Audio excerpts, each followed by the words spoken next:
Imagine a Formula One team led by a secret spy from dangerous wars. His fast cars thrilled fans, but awful crashes, money troubles, and bad luck destroyed his big dream. This is the wild and sad story of Shadow F1. Don Nichols was born on November 23, 1924, in a small town in America. He grew up from a hard background, and he loved adventure. During the Korean War, he joined the army and worked in military intelligence. His job was to sneak around and find enemy secrets. Some people thought he was a CIA agent in the Vietnam War, but he never told anyone his real job. His quiet and mysterious ways made him seem like a spy from a movie. After the wars, he moved to Japan and sold car parts to make money. Nichols dreamed of fast cars and started shadow racing cars in 1971, naming it after his spy life. Shadow began in Can-Am, a big racing series in America with super powerful cars. Nichols picked smart engineers like Trevor Harris to build cool machines. The black Shadow cars had a scary spy logo that made fans notice them. In Can-Am, Shadow won races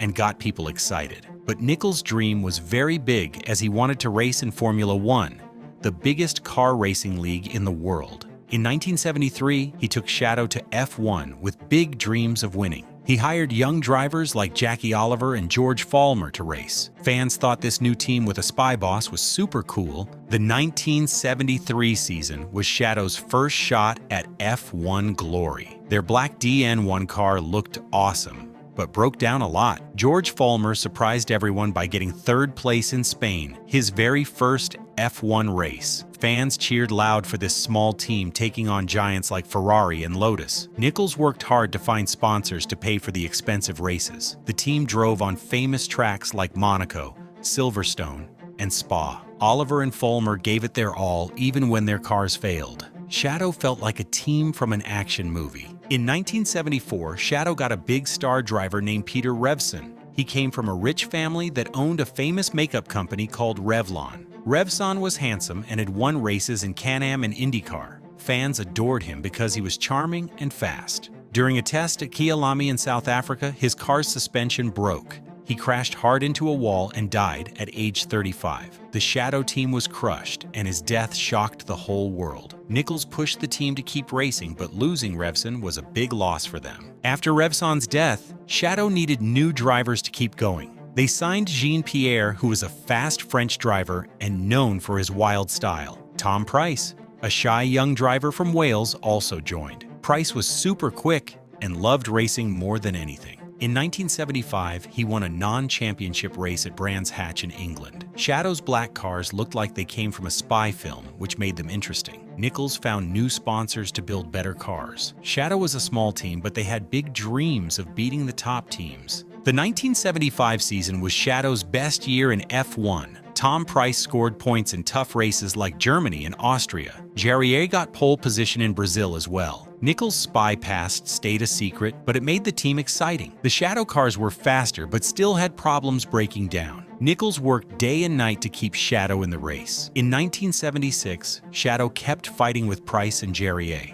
Pryce got third place at the British Grand Prix, a huge moment for the team. Nichols tried new ideas to make the cars stronger and faster. Sponsors gave money, but it was never enough. Pryce became a fan favorite for his fast driving. The cars still broke down too much, which frustrated everyone. Shadow was stuck in a big and tough F1 world. The 1977 season brought Shadow's worst tragedy. At the South African Grand Prix in Kialami, a horrible crash happened. A marshal ran across the track to put out a small fire on Jarier's car. Tom Pryce's Shadow hit the marshal at 170 miles per hour. Both the marshal and Pryce died right there. Pryce was only 27, and his death broke everyone.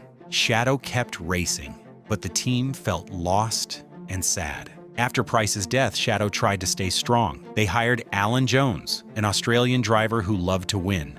Jones drove like a champ and won Shadow's only F1 race in Austria in 1977. That was a proud moment for Shadow. And then, Riccardo Patrese, a young Italian driver, joined too. Money problems got worse, and sponsors started to leave. Nichols fought to keep the team alive. Fans still loved the black cars even when things got harder. The 1978 season was rough for Shadow. Alan Jones left for Williams, which was a big loss. Patrese stayed but struggled with slow old cars. Nichols begged for sponsors, but money was hard to find. The Shadow cars broke down all the time, making drivers mad. Fans started to lose hope as the team missed races. Nichols' mysterious past couldn't save Shadow now. The dream of being a top F1 team was fading away. In 1979, Shadow was in big trouble. They hired new drivers like Elio De Angelis, a kind Italian, and Jan Lammers, a young Dutch driver. The cars were too old to compete with teams like Ferrari. Nichols couldn't get enough money to build new machines. Shadow skipped races because they were broke.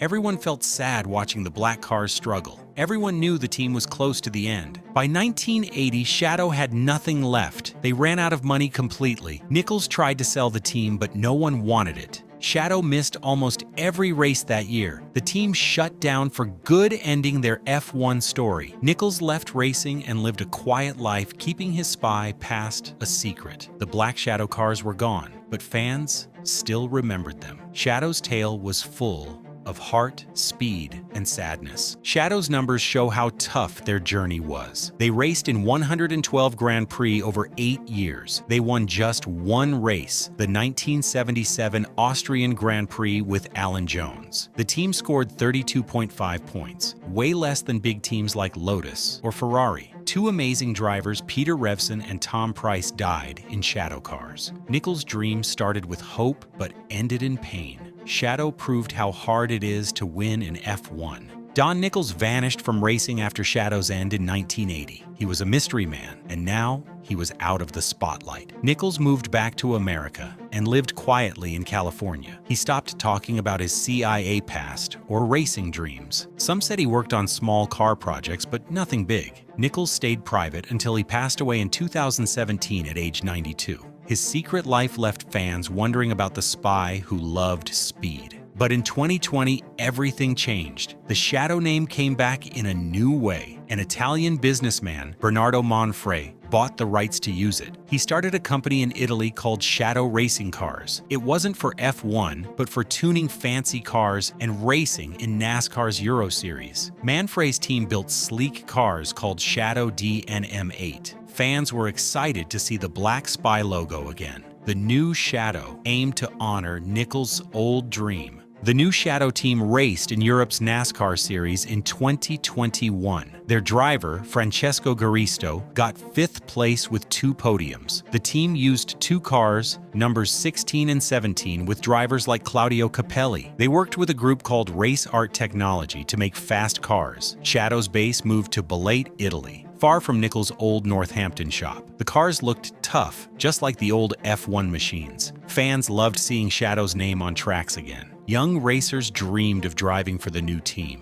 Shadow's revival wasn't the same as F1, but it excited fans. The new team raced in Italy, not on famous F1 tracks like Silverstone. Manfredi wanted to make Shadow a luxury car brand too. The DNM8 cars were fast, but different from Nichols' old designs. Fans hoped Shadow would return to big races someday. They loved the idea of the spy team coming back. The new Shadow kept Nichols' dream alive. It showed his story wasn't over. Even now, Shadow feels like a legendary team. Nichols was a quiet man with big secrets. His team fought giants and never gave up. Revson and Pryce are heroes in F1 history. Shadow's black cars still live in fans' minds. This story teaches us to chase dreams, even if it's hard. Shadow F1 is a tale of speed, sadness, and spirit. I hope you guys enjoyed this video, and if you did, don't forget to like and hit that subscribe button for more content like this.